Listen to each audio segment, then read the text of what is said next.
Okay, I think we should be live now, hopefully. I can see the attendees starting to enter the room.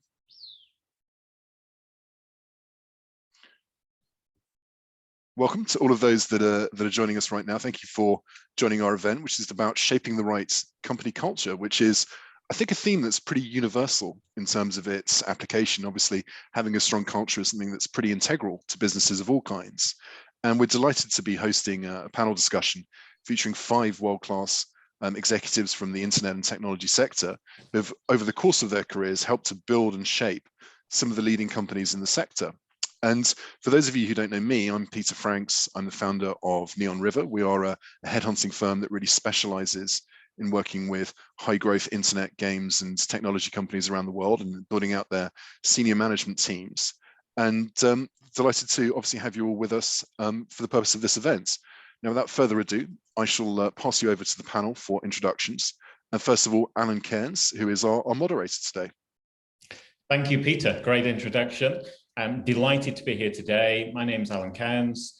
I'm COO of iTech Media. We build websites for the gaming industry and looking forward to talking culture today. I'm going to hand over to the awesome and incredible Ange. Thanks, Alan. So hi, everyone. My name is Andrea Pattico, and I am the Chief People Officer at a brilliant company, officially #1 best place to work in London for in the UK for 2020, and we're called MVF. And what we do is we are a customer generation platform, and we help ambitious businesses to grow by delivering massive volumes of high quality sales leads to on a pay per lead basis. So that's what we do.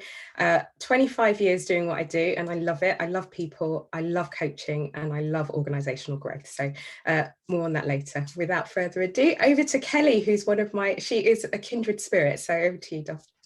Thank you, and Kelly Hartman. I work at Flywire, which is about making life's biggest payments easier. I'm Chief Wellness Officer and Engagement Officer at Flywire.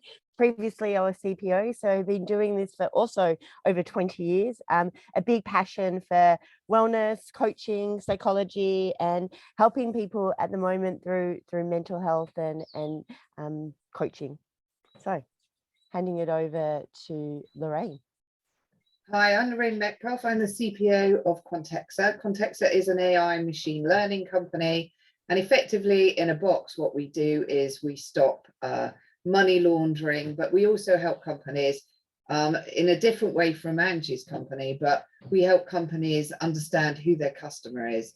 So it's all about KYC as well. Great to be here. Thank you very much, and handing over to Ryan. Who's on mute, Ryan? So I deliberately set myself up to be the first person on mute, and now we've got that out of the way. We can all learn from that experience. I'm Ryan. Unbelievably, up until recently, I was senior people director at Booking.com, so a tech business, and I haven't even mastered the mute button yet. And prior to that, I was at Pets at Home, passionate about culture and building amazing places to work. So really looking forward to the session today.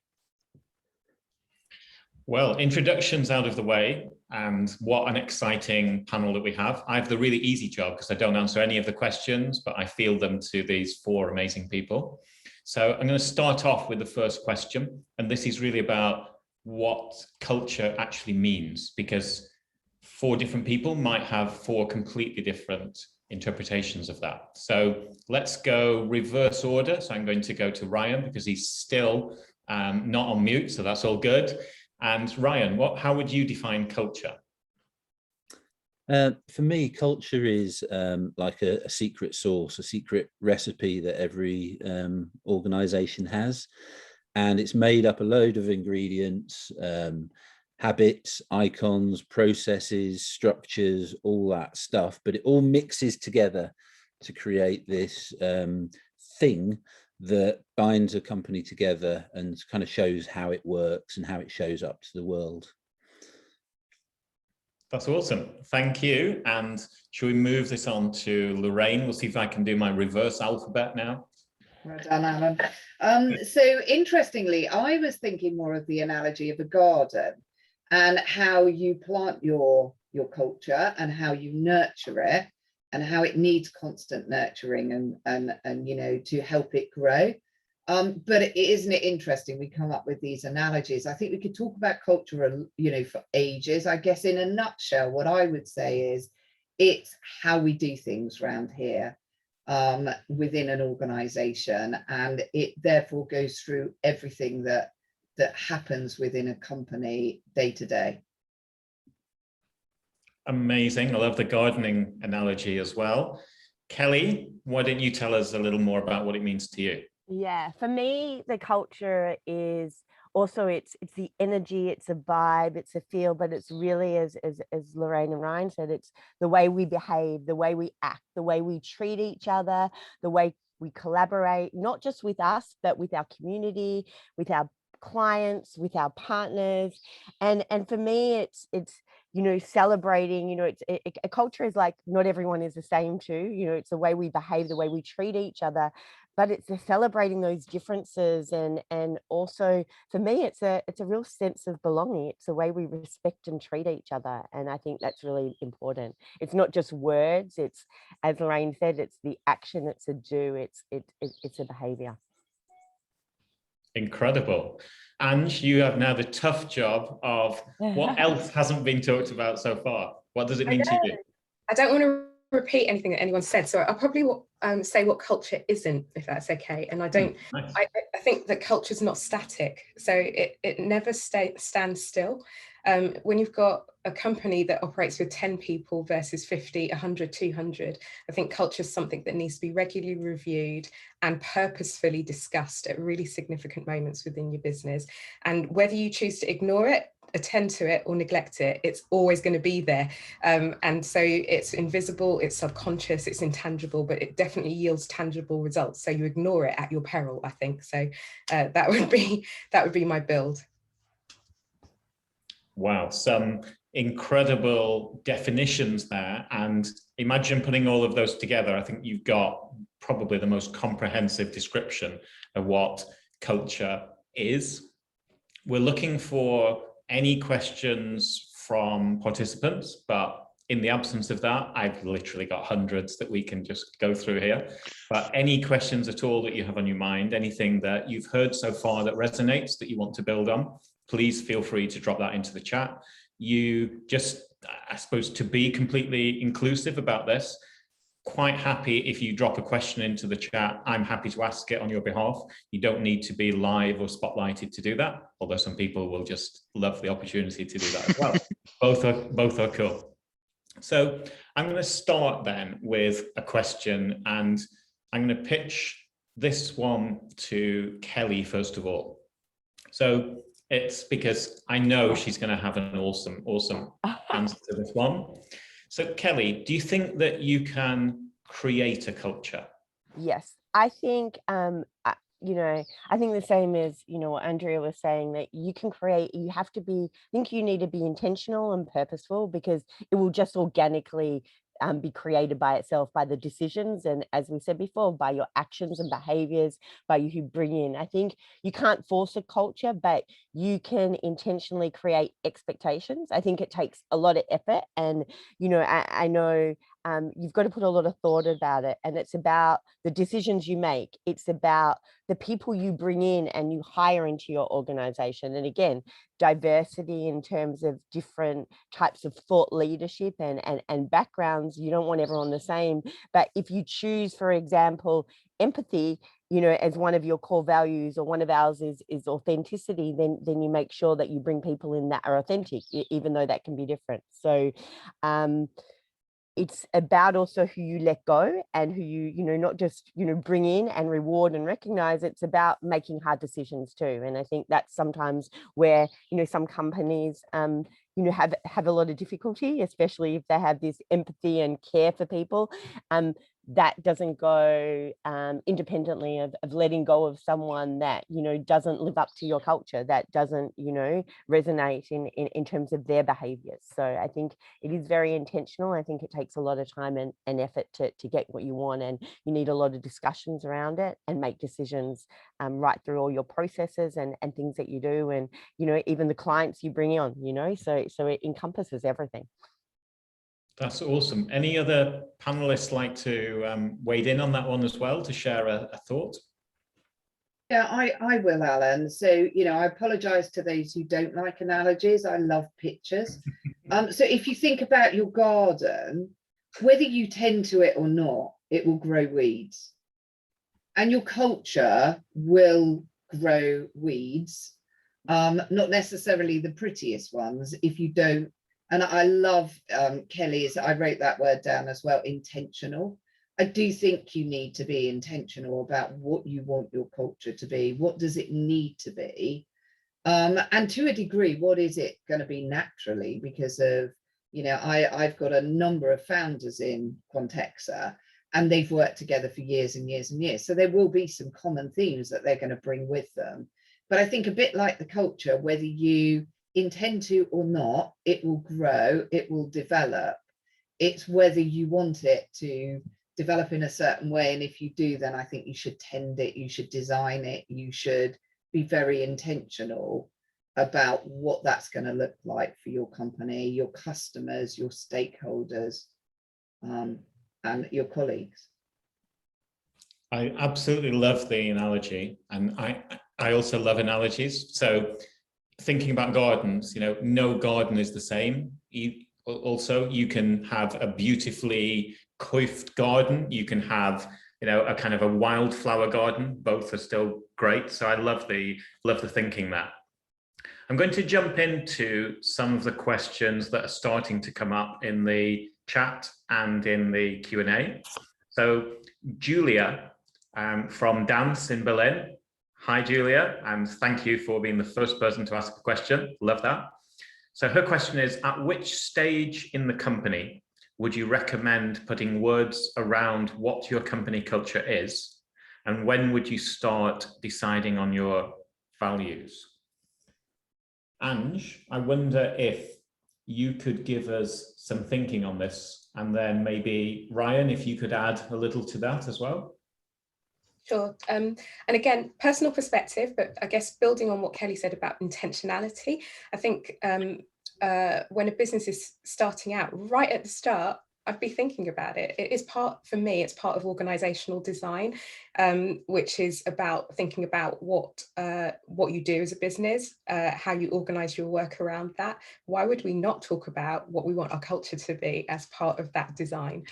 So I'd do it right at the start, and I'd be trying to articulate our intention behind the culture and our intention behind how we want to behave as a business and what we want people to sign up to. And I think the thing with values as well is that values can just be words on a page if we're not careful. And so it's not just enough, I don't think, just to have, you know, those buzzwords for values. It's actually articulating what does it actually mean, how would it show up in our business, but also at the same time making it clear that we're not expecting people to be carbon copies of each other. The values are there to kind of guide how we behave with one another, how we make decisions, etc. But bring your own self to that, and that's perfectly fine. So right at the start, in a nutshell. Thanks for the question, Julia. Brilliant answer, Ange. And Ryan, anything you'd add to that? Well, in short, I agree. I think as soon as possible. I think it's I've been working in Manchester, which is where I'm based. There's a lot of relatively small kind of startup businesses, and I'm always impressed with the ones that give this stuff the thought early on, and for the ones that don't, for the people I know, I say, why get thinking about it, because you know, I guess when you're starting up a business, which is a very brave thing to do, the first thing you think about is, what's my product? How am I going to get it out there? And how am I going to get enough money in to pay the bills every month? You know, up in that list, I would add, how do I want us to be as a business? Now, sometimes practicality, if you're a sole trader, one person, you might just have that built into you, and so you don't need to articulate it. But as the business grows and you add more people to the team, you've got to get it out there quickly, to do the kind of tended garden sort of thing. And I often think, when I joined rentalcars.com, we hadn't done that thinking, and we were about 800 people. It was just kind of held together, and a lot of businesses do that. They kind of wake up one day, and whatever the number is, they kind of go, God, we need to start thinking about this stuff. So if you have the opportunity to do it sooner, do it, because it's a lot easier at that stage rather than further down the line when you've got bigger problems maybe to worry about at that, practical problems. Awesome advice there, Ryan. And a great question to kick us off. Okay, I'm going to move to AJ's question now. I'm going to suggest this one to Kelly first, and then to Lorraine to add anything to. So the question goes, curious if any of the panelists has experience of a radical culture transformation versus an evolution of a culture. If so, how did you approach rapidly selling and embedding this into your organization? Sure.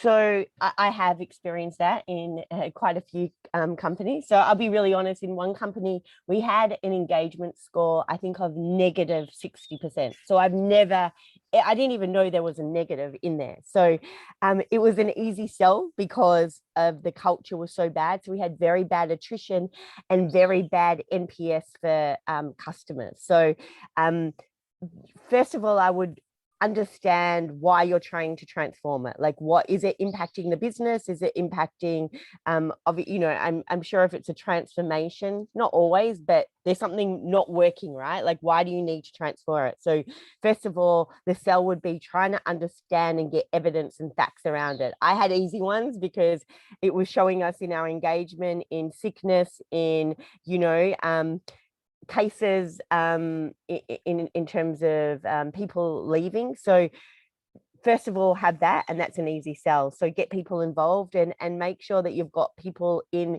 the organization or sponsorship or leadership of saying what is not working and why do need change. So I think that's with everything that we try to do in culture. Like, even when you're evolving a culture, why do you want to evolve it? Why is there a need in terms of both a people perspective, but also a business perspective, and ours was our NPS, and then start with a program and again, use people. I always use champions within the business. So it's not me just doing this by myself. It's not a HR people and culture led initiative. It has to be driven in partnership with the business too. So that's just my perspective for selling something, is finding the reason why and the purpose. Brilliant answer, Kelly. Thank you. Lorraine, anything you would add to that? Yeah, so I had two experiences when I think about it. Both of them were parts of an organization that had gone a little bit toxic, and they was predominantly due to the leadership in that function. And so it did need to change. A bit like Kelly, there was a real business dynamic. There was a big business driver, but also the people there, certainly in one of them, were the voice of, this needs to change. It's not healthy. It's not productive. It's not helpful. So again, like Kelly, I think you need some real senior sponsors. I think if you haven't got senior sponsors, you're going to have some challenges. But equally, I think there will naturally be some champions that present themselves who can help create that momentum that you need to change. So you can't ignore it, but you do need to create some real burning platform against which you're going to build forward. Wow, we are really pulling out some incredible answers today. Loving these answers, and a huge thank you to everyone that's asked a question so far. I'm going to move on to Connor's question now, and if Ryan is good to kick this one off, I'm going to move to Ryan and then on to Ange. So this is what I call the brilliant jerk question. Mm-hmm. how do you deal, in fact, maybe everyone has a point of view on this one, no names, but I'm sure we'll all have a perspective. So how do you deal with a top performer who does not behave fully in line with your corporate culture and who continues to be a top performer but does not change behavior? Sounding like Connor knows something that that we've all seen before, perhaps. But Ryan, what's your thoughts here? I mean, for me, this is really an indication of how strong your culture is, right? We were doing, it was one of my career highlights, actually. I put this as a career highlight. We were at Pets at Home, trying to drive a much more colleague-focused, customer-focused culture. And I remember sitting in the meeting. It's one of those meetings where I can actually picture myself in the room still. And we had these kind of business reviews every month, blah, blah, blah.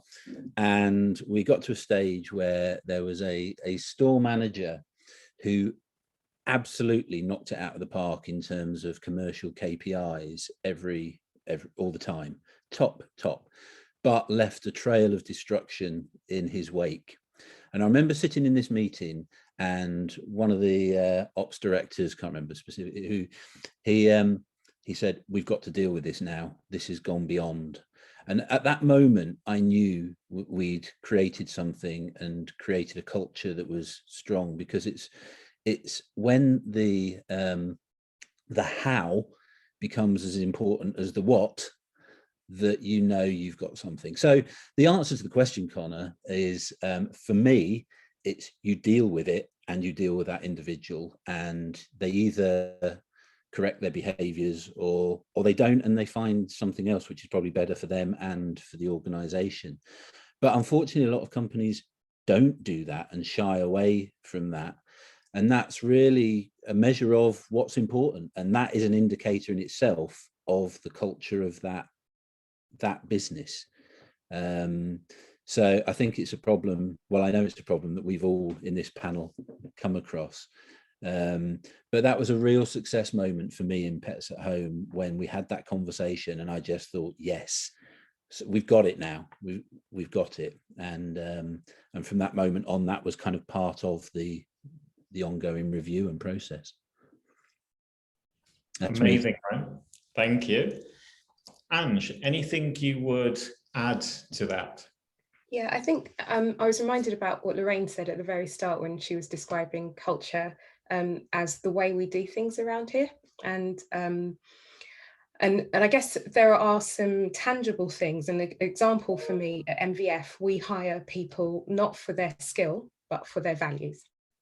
And because we can teach anybody to do anything, right? So I think hiring people who want to behave in line with your values, I think, is really important, because by the time then that they are fully ensconced in the organization and they are a top performer, they've signed up to those values and signed up to the way that we have all agreed to behave. And it makes it easier then, I think, to have a tough love conversation with them about their behavior. So as an employer, I think you've got to put your money where your mouth is. If your values are that important to you, they've got to go throughout the entire organization in terms of the way that we do things around here. And I guess the second thing for me is not being afraid of making that tough decision that Kelly talked about before.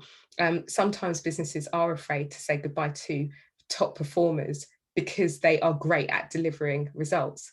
But the toxicity that their behavior could then land your business with will probably lose you umpteen amount of good people that you probably also wanted to hold on to. So isn't it better to deal with the one rather than deal with 10, is my view. So in being really succinct and very blunt, how to deal with a top performer that doesn't want to change their behavior: see you later, goodbye, and don't let the door hit you on the way out. That is the way to deal with it. Love it. I think the other thing, and too, like adding to that, and totally agree, is that you make it happen quite fast. Like it's not a 6 months to a year thing, because if you don't, like as you said, that toxicity just stays. And I think we've made mistakes in many organizations keeping it and seeing if they improve. But if you give them a coaching, I love your idea of the candid bluntness, and if that happens faster, and to actually make an example of it, like that is in your talk track. We do not tolerate this in our culture. Like if we don't talk about it and we just get rid of people, people don't really understand why. Hey, they're an amazing performer, like why are we getting rid of them? So I think that is a really important thing if you are intentional about your culture, like making an example. We do not tolerate these behaviors. I could just build on that, Alan, and I apologize to everyone just in case my dogs kick off. Is that I worked in a culture, and for many, many reasons, there was an individual there who demonstrated the wrong behaviors, and you got them back in line, and then they went off tangent a little bit more. And for many reasons, we kept the person, but everybody was, challenged by the behavior periodically. And we were very concerned about the toxicity and the shadow that leader was going to cast, and how other people then grew up beneath them thinking that was okay behavior. What I will say is eventually it got to a point where there was no more ignoring it.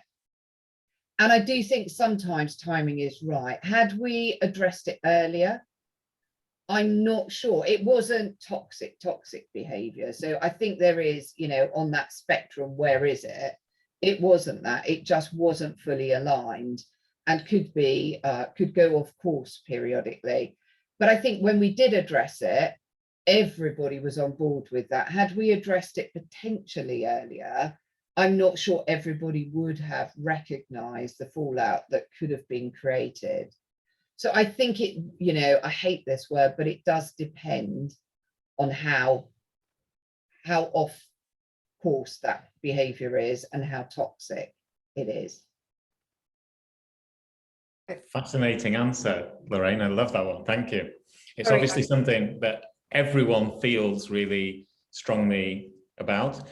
And someone once shared with me that no one wakes up in the morning thinking, I want to be a jerk. There's something else that's kind of created there, chip on someone's shoulder, whatever it might be. We've a really good question here from Richard. So I think this is on the back of what you were saying, Ange, about hiring people for values. So I'm going to direct this one to you if you're okay. And Richard's question is, how do you actually find out in interview if people are really aligned with your values rather than giving lip service to them? Sure. I think it's in the way that your interview is structured. So I think what makes a rapport interview is when we're asking people what would they do in a certain circumstance versus what have they done in a certain circumstance. And I think if we always center it on what have they done, how have they approached a certain situation, how have they behaved in a certain situation, or what's been the outcome, that is going to give you more insight and more information than if you ask them how they would behave. So that's the first thing. Interviews are not fail-safe as well, which we all know. So we don't pin everything on an interview. When you get a feel for it in the interview process, but then when they join your business, I think it's what you do then as well. So for us, that is stuff like individuals do self-assess. We operate with radical candor in our organization, and anyone can give you feedback, and that is from top down, bottom up. And interestingly, I find that the people who give the most radical feedback are bottom up. And so for us, our values assessments are all based around, if you've got people reporting into you, we ask your entire team what your values are, how they're showing up in the business and what your values are like. And we soon get the truth. So if you're not going to tell the truth yourself, we'll get it from your team. So. Wow, I'm so pleased this has been recorded because there's just pure gold coming out today. Anyone else like to add to this? Lorraine? I would just add as well that, building on Angie's point, I actually think our culture, our values are sort of come to life, are best seen in difficult situations. I think it's really super easy to behave well when everything's going fabulous. So building on Ange's point, really digging in during the interview recruitment process where people have had to make a trade-off especially if it's potentially impacted on them personally, is a really powerful way of checking, do they really live those values, even in the face of their own personal adversity? Really powerful. Thank you, Lorraine. Anyone else like to give a perspective on? I was actually just going to add, I think there's a role to play for referencing here, because I think, particularly with also backdoor references that the candidate in question might not have suggested themselves, that gives you the opportunity to really find out what they're like in action beyond, just how they present themselves, I guess. Good point, Peter. Like that one. Anyone else like to add to what we've heard already on interviewing, or should we move on to the next question? I think this has just occurred to me, and this is more of a question myself, really. But I think one of the things when you pick up on culture and values and stuff in a normal world where you're conducting interviews face to face, normally in an office or some sort of environment that reflects the business, then the candidates have an opportunity to see and feel and get wrapped up in what your culture is. I'm just sitting here now thinking, in a world where most recruitment is happening on Zoom these days, that might be a challenge. And I don't know how you then dig deeper to think about those cultural values checks. Because I mean, like I'll use Pets at Home because it's a great example, right? We had dogs running around the office all the time, well before it became very popular. And I don't know if it's a cultural check or not, but if somebody's got a problem with dogs, it really stands out, right? Because you're in an interview room. You don't get that on Zoom. And I think that's something we probably need to think about. Maybe some of the panelists have, but how you get that across in an online environment, I think, is a bit tricky. So sorry, I've just added a question there, but I think that's a great point though, Ryan, because I have a number of dogs, which I've already apologized for, but they are being quiet at the minute. And I use Pets at Home a lot. And I personally, and it's a horrible trait, isn't it, of a people person in the people function, but I went in there with my daughter and said, my goodness, the recruitment process here must be incredibly good, because they are all so genuinely wanting to help you. I've been into one store and they didn't have the product that I wanted. It was out of stock. And they said, let me ring round for you. And that's happened more than once, where they genuinely wanted to go over and above to deliver for me as a customer. And it's a great experience to go in there. So there is something that is happening subliminally or not that goes into that recruitment process, because the people, almost consistently that I've interacted with there have had that real customer orientation and want to do the right thing by the pet as well as the owner. It's nice to see. It's nice to see the legacy lives on. We put a lot of work into that recruitment process. And in stores, of course, they've always been in stores and have maintained. They were an essential retailer. But again, in other businesses where everybody's at home, how you get that across. But I'm delighted to hear that it's still going strong. But it's testament, isn't it, to how powerful the culture can be, how well aligned it can be, what a great experience it can be for the customer, but also for all those colleagues. I always look at them and think, you must get so much more enjoyment out of your job than perhaps somebody who turns up and is having, does the bare minimum. Yeah. Thank you. Incredible. Big thanks to Ange for flagging Anwen's question.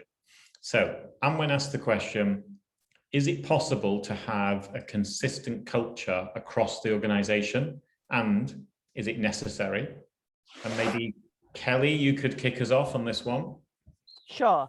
So we have, I'll just give you an example of Flywire. We've got 12 locations, although everyone is quite, remote at the moment, with like over 40 nationalities and 35 languages. So I think there is a consistency in aspects of our culture, in terms of the caring, in terms of the empathy and support. However, I always think think globally, act locally where it's possible, and you don't want to lose. So our Spanish culture is very different than our American culture, which is very different than our Chinese culture. And I think that you want to embrace that and you don't want to change that. So I think you've got to be, again, going back to intentionality and deliberate. We want a deliberate culture when it comes to care and support of our people and our clients and things like that. That is something that we want consistent throughout. So in those behaviors, but in terms of some of the behaviors in the way we behave, like, if you go to for example, Spain, they're going to have a 2-hour lunch at 3 o'clock at lunchtime. That is the way they do it. Where you may go into one of our American offices, they may be eating lunch at the table or sometimes at their desks or things like that. And those things you don't want to change because that is just the way they are. So I think that is really intentional. I think what is, I think going back to Ryan and the COVID, traveling and the empathy that is so important to us, like understanding travel was such a big part of our culture. Like, let's go to the offices. It was never seen as an added extra budget issue or finance. We pay a lot for people to travel and meet people at every single level. You didn't have to be an executive, and so that is something that we still want to encourage. So I think, there is consistency in some ways, and other ways, let's embrace all the differences and learn and empathize with the different cultures.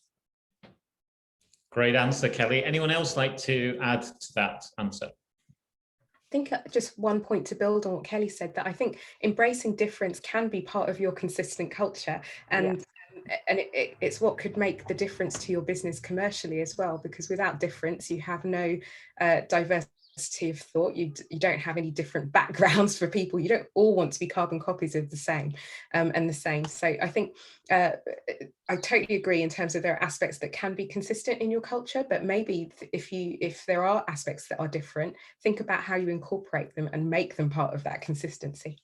Yeah, I always think I think the same, Andy, that when you look at your organization, you want it to reflect the world. So if you have carbon, if you're all the same, then you're not going to be able to reflect your clients, your partners, and things like that. So the diversity and belonging is key to all of that. It's not about being cloned. Culture is not being clones of each other. That would be boring and it wouldn't work, and there would be no innovation or creativity. So that is the most important thing. You just have to work out what values and behaviors you do want consistent, and go from that.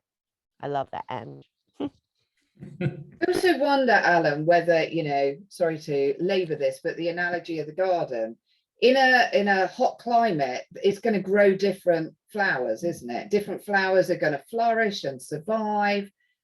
Different, size gardens are going to, make room for different things. And I think that you have some common themes and you have some principles, if you will, that, are important for the company and the way that you do things. But actually how that then gets decorated and grows and is nurtured can very much depend on the team and the work that they do, or even the country that they're working in. That's so important. I don't think I'll ever be able to think about culture again without immediately thinking of a garden somehow. So that's just killer. I'm going to jump back to, I think this is related to the brilliant jerk question that we had earlier. So Connor's asked the question, can you really make an example of someone given employee confidentiality? And my assumption there is, what if there was a settlement agreement or something like that? So perhaps Kelly, if you have a point of view on this one. Sure. So I don't think you can give any specifics or details. So when I talked about that before, I think it's more on, hey, there wasn't, there was a not a clash, but the culture wasn't aligned to the values or something like that. I think you can totally say that, but you can't give specifics. I think sometimes in the leadership team or things like that, you could talk about, or within your team, if they're in your team, you could have a talk track, but I would never put anything in writing. I would never disclose details of, as Ellen said, the settlement agreement or specifics, but I would just keep it very general.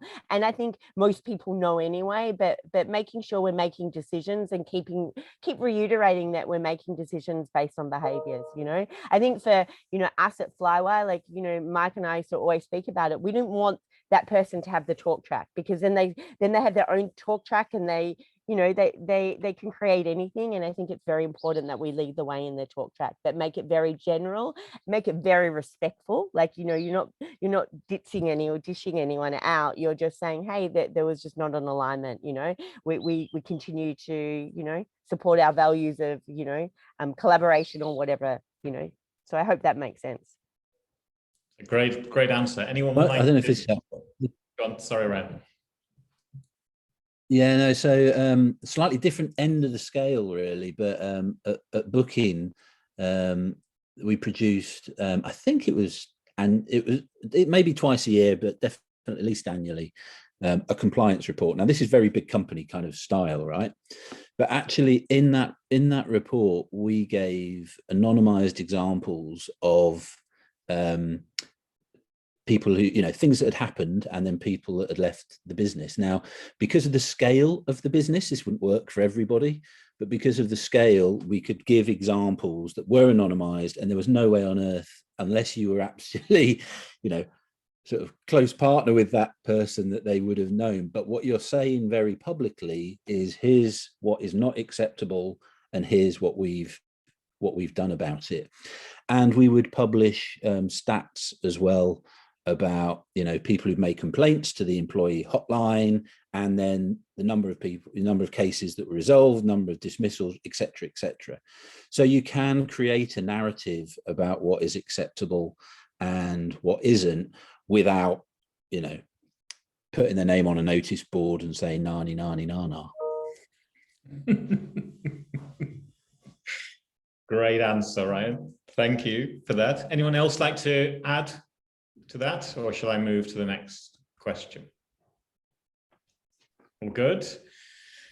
So I'm looking at the chat and I'm looking at the Q&A. I think we've answered all of those questions so far, but we've got many, many more questions. So if you have a question, please add it in. Let's talk about COVID and the impact of COVID on company culture. So this one, I'm going to start with Ange.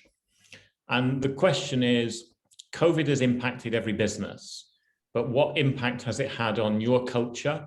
And does that mean that you become more remote first? What impact does that have on the way that people relate to an office? A really good question. And do you know what? I was going to start off by saying COVID's had the impact on our culture, which hasn't been great, but actually I'm going to change my mind.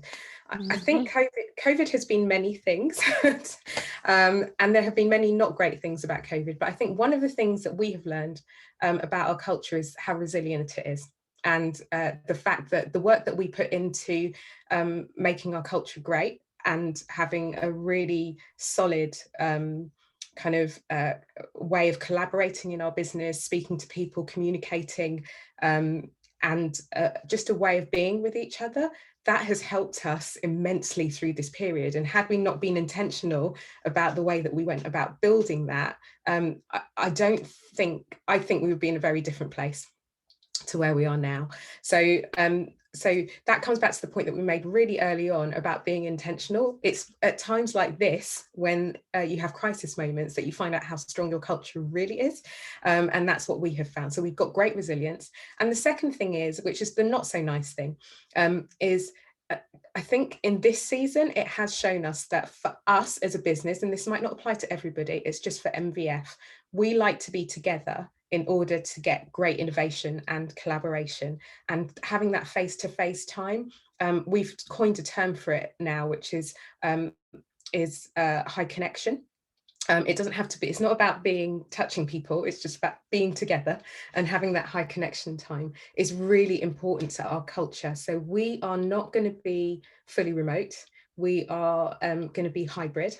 and with the majority of our time spent in the office, so up to 3 days a week at a minimum spent in the office for most people.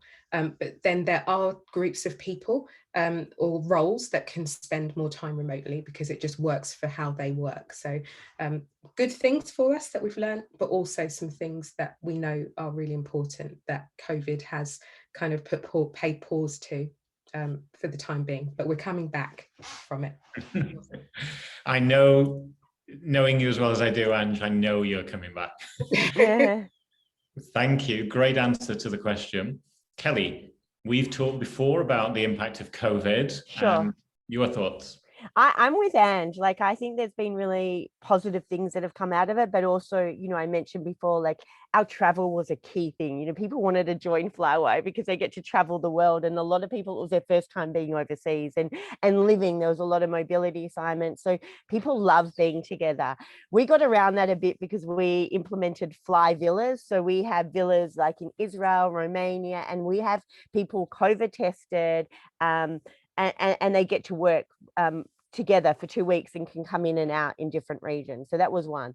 But one of the things that I believe in, going back to Ange again, is the connection. Like, I've connected personally with people I just wouldn't have connected with in a deep way. Like, I meet every new starter that comes in and find out so much about them. And I think, and doing check-ins and things like that, I'm lucky we've got 500 people. I don't have 50,000 people. So I know that's different in different organizations, but the high touch, the vulnerability of people, like seeing them in their environments, like having the empathy for people that did work remotely before and people around the world. We saw them in a different way. We met their pets, we met we went into their gardens, Lorraine. We you know, we met their families, their children, you know, and so there was more flexibility, there's more deeper connection.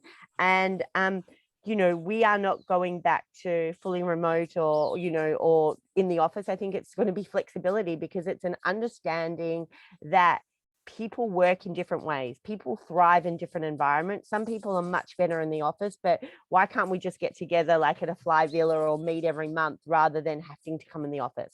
Some people are enjoying times with their family for the first time, so it's adapting around that. But for me, it was the vulnerability, talking about, you know, why my role changed so much is mental health became a really big thing. There was a lot of things happening for our flymates and people really opening up about anxiety, you know, depression, stress. You know, it could be more personal, but and providing the support. So I think we saw a humanness that of course we saw before, but at a really deeper level, and a more comfort about, this is who I am. I'm struggling at the moment, and having support within Flywire and Flymates, which is our colleagues, to help support that. So I saw a real beauty in that, that I just, you know, I think it was always there, but it was at a much deeper level, and the resilience of a culture to go through this. Incredible answer to the question, Kelly. Anyone else like to wade in here? Yeah, I have I guess part question, part thought. I spoke to a former colleague of mine the other day who's just joined a new headhunting firm, and they remarked that it was actually really hard joining this new firm during COVID because obviously they're not in the office, they don't know who does what internally, they don't know how these different systems work. So does that mean that because everyone or many people are working remotely, you've got to make an extra special effort with new joiners to assimilate them into the business so they don't just feel that, you know, I'm just doing my job, but I haven't really got this awareness of what's kind of going on more broadly around me?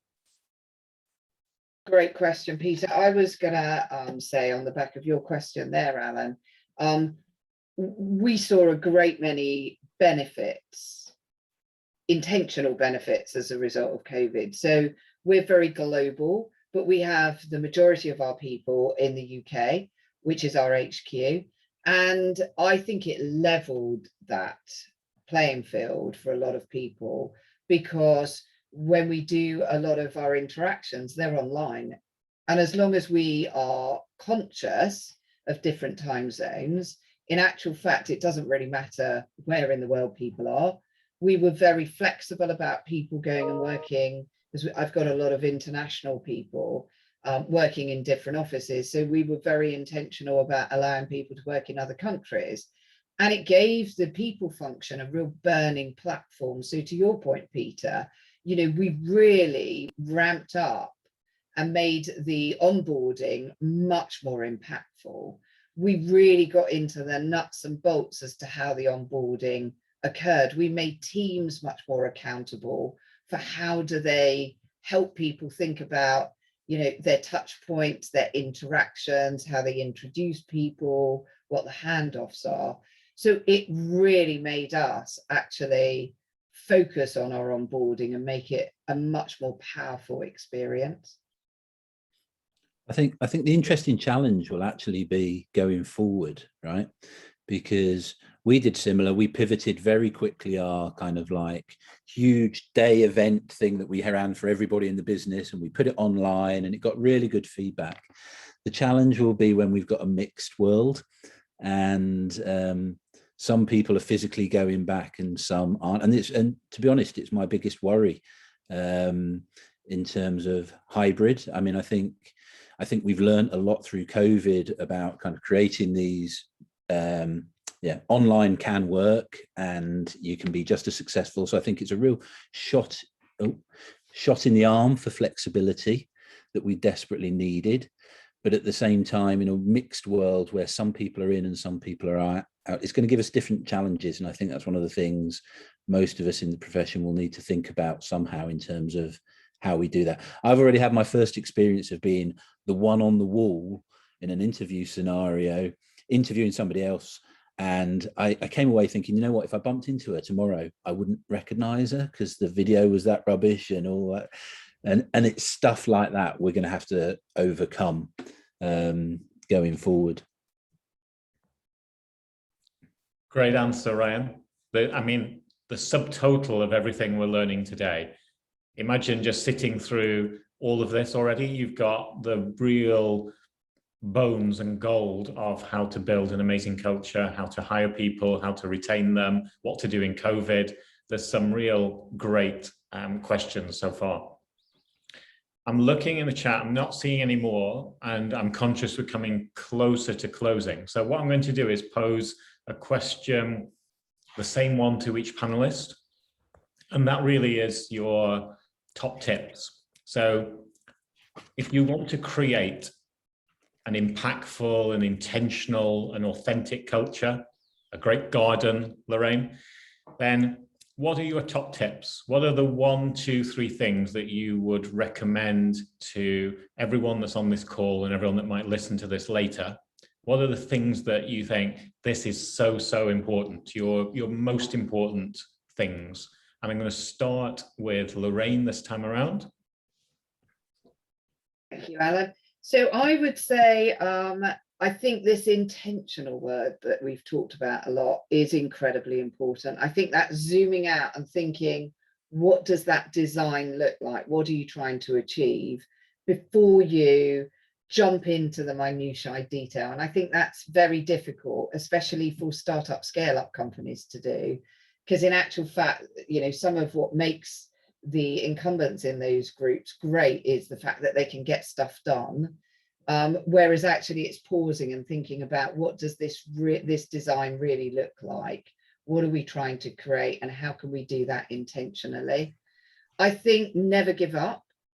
I think you've got to, you know, keep at it. You've got to keep nurturing, weeding the garden, you know, watering the garden, replanting, replenishing, you know, testing and learning and being big enough to say, you know, those plants don't work together. You know, the big one is in front of the smaller gardenal area. That just doesn't work. So I think you've got to be very conscious about keep checking in, keep nurturing it, keep developing, and then celebrating what does work and calling it out. And really getting, I think a big win for me is always getting your CEO on board and keep working on that CEO. If they're not on board, don't give up, keep working on them, because whether you like it or whether you don't, they will have a massive influence over the culture.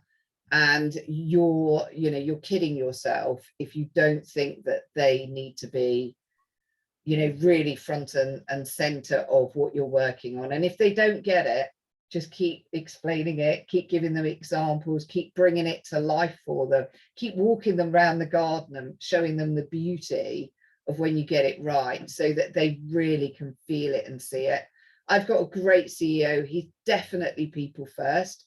But, just the other day on a call, he said, Lorraine really brought it to life for me when she talked about this. And it was within me all the time, but I just hadn't consciously recognized that was so important to me. So I think it is that, keep working at it, keep celebrating it. You will have failure. You won't make the pace change that you want, but never give up and celebrate the wins. Pure gold. Thank you, Lorraine. And you never really mentioned the garden too much in there. So that's amazing. That was intentional. If culture is a garden, does that make Brilliant Jerks Japanese knotweed? And they spread, don't they, Peter? Great analogy. They do. Right, on to Ryan next. What would your top tips be, Ryan? Before I do that, I've just realised I've got AstroTurf at home, and I'm now worried about my culture. You've just done that to me. My top tips would be always brush your AstroTurf. Listen to your people. I mean, the culture is what it is. So listen to people and find out what's on their mind and what's important to them. And then the other thing I'd say is create simple and sustainable processes, and then let people crack on with it. Simplicity is a big one for me. I think as companies grow in particular, we tend to over-engineer, or there's a tendency to over-engineer stuff. Keep things simple, because then people will use it, but mainly listen. Incredible. Thank you, Ryan. Let's move on to Kelly. So definitely agree with the intentional, make sure you have that. For me, the culture is about connection to yourself, connection to your people, understand them, understand what motivates them, drives them, is a real part, that and then it just goes deeper. But for me, also have your people involved, so not just like the executives, but also our people. So for example, we talked about putting our values out. Like, we had a workshop with all our employees to articulate what the behaviors are that support them. What are the behaviors that support our values of fulfillment, authenticity, global collaboration? And every new starter that comes in, we run the same workshop. So they go through the experience of what it is, and then making sure that is embedded in everything you do. Like, you can't just have it and then not embedded in your recruitment process, So if I'm recruitment, hey, Alan, global collaboration is one of our core values. Give me an example. Have you've collaborated with employees from another country, and you went out of your way or something. So make sure it's embedded in that, embedded in your recognition programs and performance process, feedback, gratitude programs, whatever it is, and have the hard conversation. So when someone is not living your values, is behaving out of chord, we talked about the brilliant jerks before. What are we doing about it, and what are the actions we're taking? So making sure your decisions are based on that. Amazing answer. Thank you, Kelly.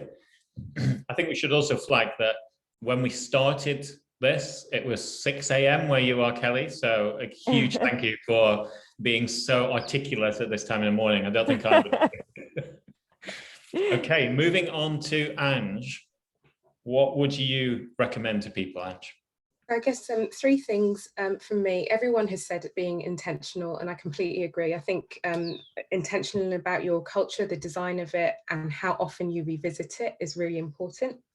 The second thing I think is using data to help evolve your culture, because there are always going to be things that you need to stop, things that you need to keep, and stuff that you need to change or create, and data really helps with that. So whether that's numbers data or feedback data or instinct, which is also data. So I think having that is really important, and regularly as you're revisiting, evolving your culture. And then the last one for me is really a bit of a being authentic about how you go about acting and making decisions in your culture.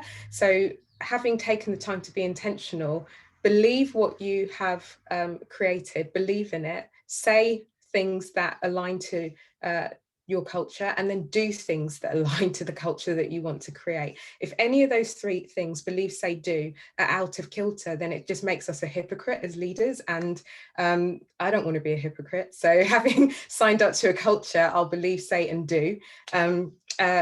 Otherwise, yeah, we are going to be in danger of being hypocrites. And to that point, I think Kelly said it really articulately. Culture is not just about leaders waving a flag. This is everybody. So everyone owns our culture, because without everyone, the culture won't exist. So it doesn't just come down to one solitary person for me. It's about everybody being involved. What an amazing point to end on as well, Ange. I mean, collecting together all of those top tips, I think you've got the framework for making something which is truly incredible. I just wanted to say an absolute huge thank you to Ryan, to Kelly, to Lorraine, to Ange, to Peter, to Yolanta, and to all of our participants. And whether you're watching this later or whether you participated live, some great questions, nice traction, and it's been a true pleasure being a part of. So a true thank you to you all.